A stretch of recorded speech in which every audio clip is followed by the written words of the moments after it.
وسادتي، أسعد الله أوقاتكم أينما كنتم بكل خير. أحييكم وأقدم نشرة أخبار المساء والمستهل بالعناوين.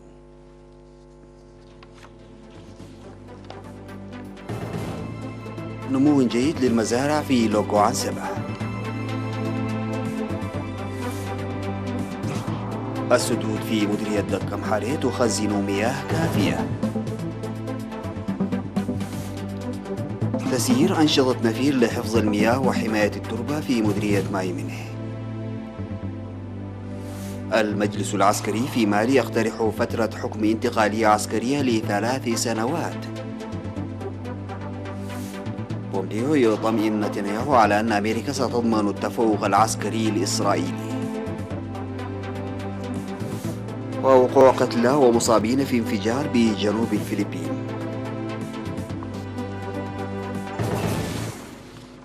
السلام عليكم ورحمة الله. أوضح خبير تنمية النباتات في مديرية لوغو عنسبة بإقليم الكاشبرك السيد قديزر أقابر إن مزارع المديرية نمت جيدا وبلغت مرحلة الإثمار، وذكر تنفيذ أنشطة الزراعة لموسم الربيع في أوانه وزراعة موسم الخريف منتصف شهر يوليو لهطول الأمطار بانتشار جيد.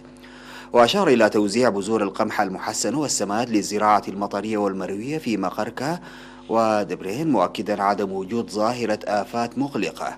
من جانبه أوضح مدير مديرية لوغو عنسبة السيد إبراهيم حقوس إن الأنشطة المنظمة التي قام بها السكان مسبقا لحماية التربة وحفظ المياه وتمهيد الأراضي الزراعية مكن من تحقيق نتائج زراعية مرضية. وأفاد المزارعون إلى أن مزارعهم نمت جيدا وبلغت مستوى آمن، مؤكدين استعدادهم لاستخدام بذور القمح المحسن بتوسع. وقد تم زراعة الذرة الشامية والرفيعة والقمح والشعير والبقوليات هذه السنة في مديرية لوغو عنسبة.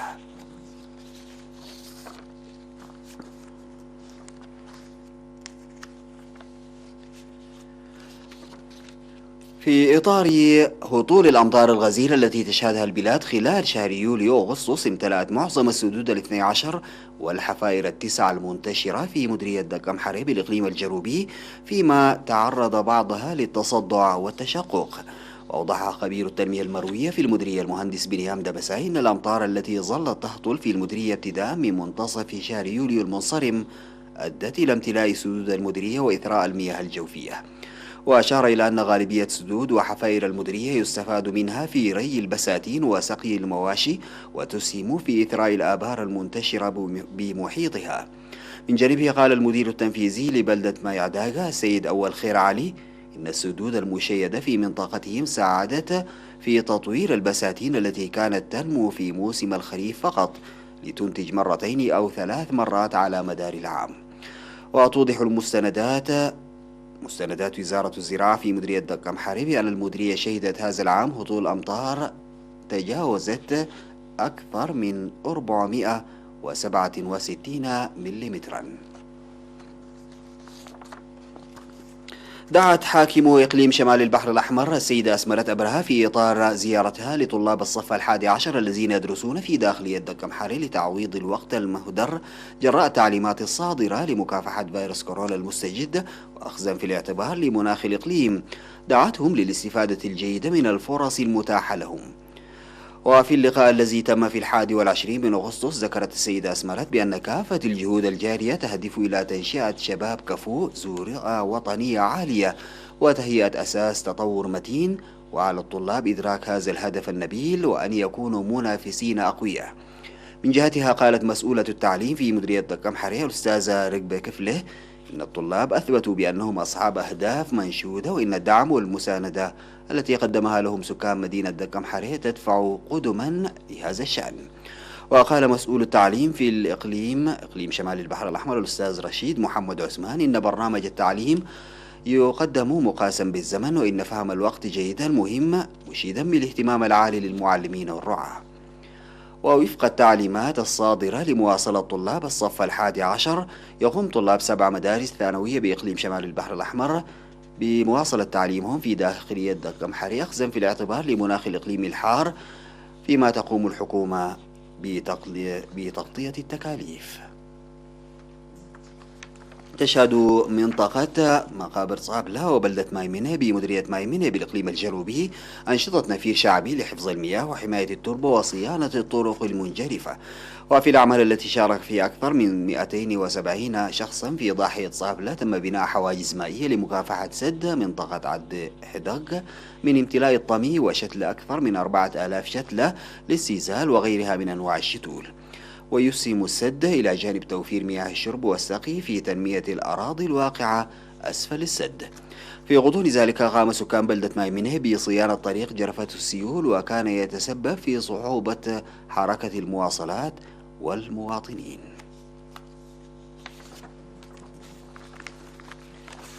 قدمت جمعية معاقي الحرب ومزرعة فانسال للدواجن وسكان لعيتن دعما للمحتاجين في إقليمي جنوب وشمال البحر الأحمر. وقدمت جمعية معاقي الحرب فرع إقليم جنوب البحر الأحمر الدعم المالي لأعضائها.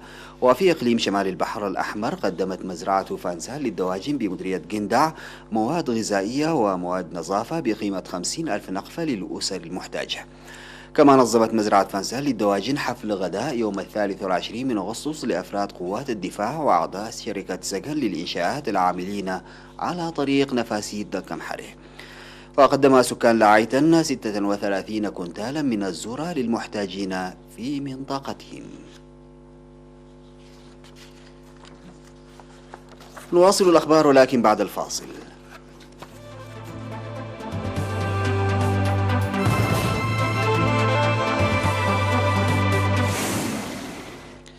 أعلن المجلس العسكري الحاكم فيما لاقتراح تشكيل هيئة انتقالية يتولى رئاستها عسكري لإدارة البلاد مرحليا لمدة 3 سنوات.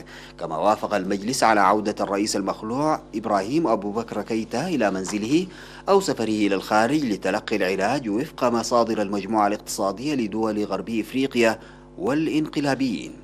وأفاد مصدر في وفد المجموعة الاقتصادية لدول غرب إفريقيا لوكالة الأنباء الفرنسية بأن المجلس العسكري أكد أنه يريد عملية انتقالية مدتها 3 سنوات لمراجعة أسس الدولة المالية. كما أكد مسؤول في المجلس العسكري للوكالة أن العملية الانتقالية مدتها 3 سنوات وستكون برئاسة عسكري وحكومة مؤلفة بغالبيتها من عسكريين. وكانت النقاشات بين وفد المجموعة الاقتصادية لدول غرب إفريقيا المعروفة بإيكواس والعسكريين الانقلابيين تواصلت في باماكو لليوم الثاني وتناولت مصير الرئيس المخلوع أبو بكر كيتا.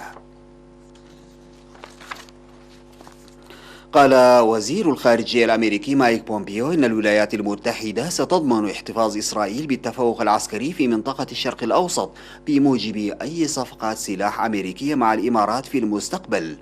وأضاف للصحفيين بعد اجتماعه مع رئيس الوزراء الإسرائيلي بنيامين نتنياهو في القدس أن الولايات المتحدة ملتزمة قانونا بضمان التفوق العسكري النوعي.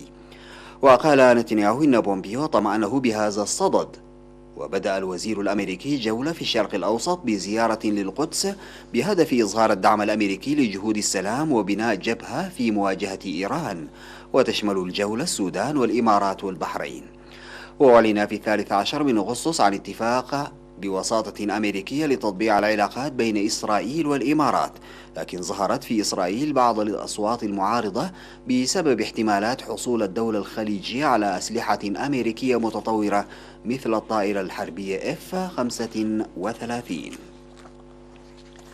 قال الجيش الفلبيني إن انفجارا وقع في بلدة بجزيرة مضطربة في جنوب البلاد وأسفر عن مقتل 9 أشخاص وإصابة العشرات بينهم جنود ومدنيون، ويشتبه بأن متشددين إسلاميين مسؤولون عن الهجوم.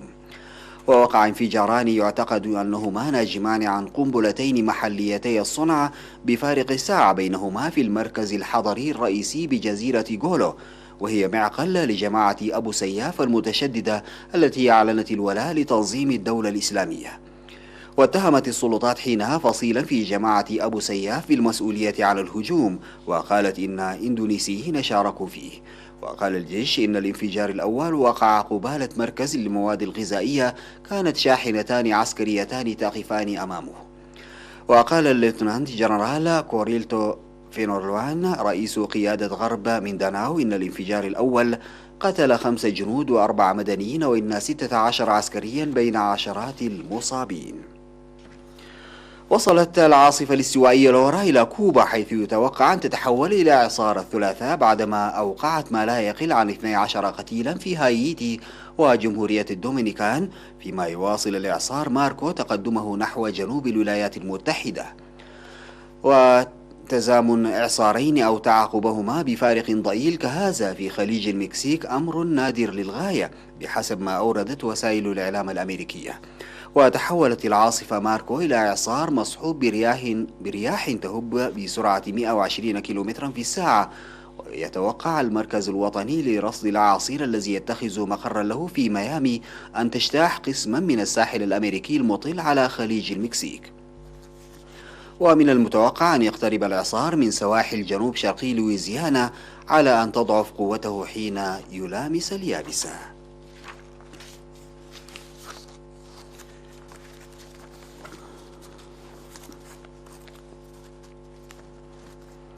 انتهت نشرة أخبار المساء، قدمتها لحضراتكم من الفضائية الإريترية. شكرا لمتابعتكم، السلام عليكم ورحمة الله تعالى وبركاته.